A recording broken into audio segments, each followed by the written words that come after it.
Commissioner, thanks for joining me again. What are firefighters doing on the ground? Good afternoon, Danica. Look, this afternoon we're really encouraged by the prospect of these easterly winds, which will get across a lot of the fire grounds, increasing this afternoon right through tonight and then certainly tomorrow. What this will do is provide some reprieve, some relief in the weather, but importantly allowing firefighters to concentrate on the extraordinary task of implementing large-scale backburning operations to help establish and consolidate containment lines, particularly to the eastern edge of so many of these large fires and these complexes of fires, which are proving to be very difficult. We are expecting to see hot weather return though for Tuesday, so it's going to be a busy couple of days trying to take advantage of the easterly winds. Not only should that help firefighters with strategies, but we're also expecting to see that assist with clearing smoke away from some of the coastal populated areas, including the Greater Sydney, Newcastle and Illawarra areas. We've got dozens of fires burning. Which ones are of most concern right now? Danica, we've got just under 100 fires burning. More than 50 of those are not contained, and we've got 18 at the watch and act alert level. So the 18 are the highest focus at the moment. That's why they've increased the alert levels to that.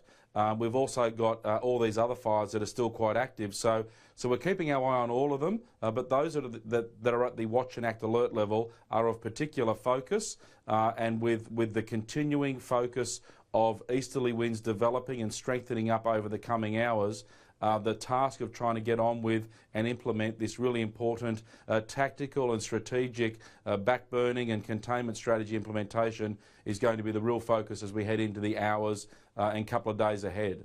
We've seen some incredible vision of exactly what firefighters are up against. Commissioner, this is a mammoth task.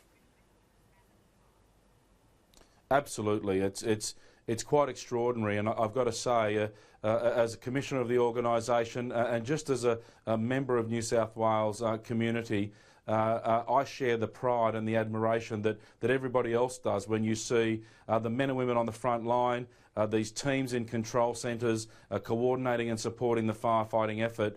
Those firefighters are standing between people's homes, people's property, people themselves, and the enormity of these fire fronts bearing down upon them in atrocious conditions.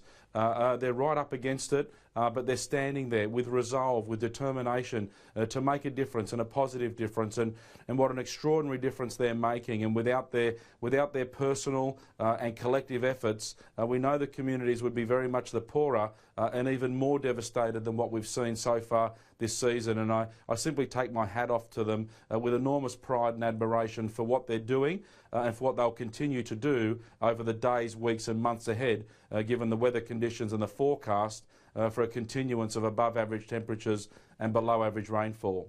Absolutely. And have building impact assessment teams been able to access some of the affected areas that have been impacted over the last 24, 48 hours in particular?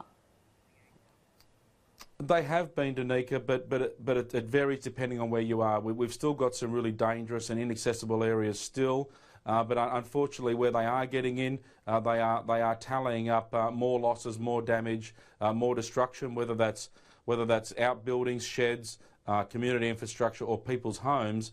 We are seeing the widespread nature of these blazes literally extending from the Queensland border to the Victorian border, right down the southeastern edge of Australia, across New South Wales, proving to be very difficult. And as we know, the damage and the toll that's been occasioned so far is significant, but it would be a whole lot worse if it wasn't for the extraordinary effort of the firefighters, the people in the air, the media helping with public information and warnings, and most importantly, all the people impacted by these fires responding and adhering to their bushfire survival plans in such a decisive and discernible way.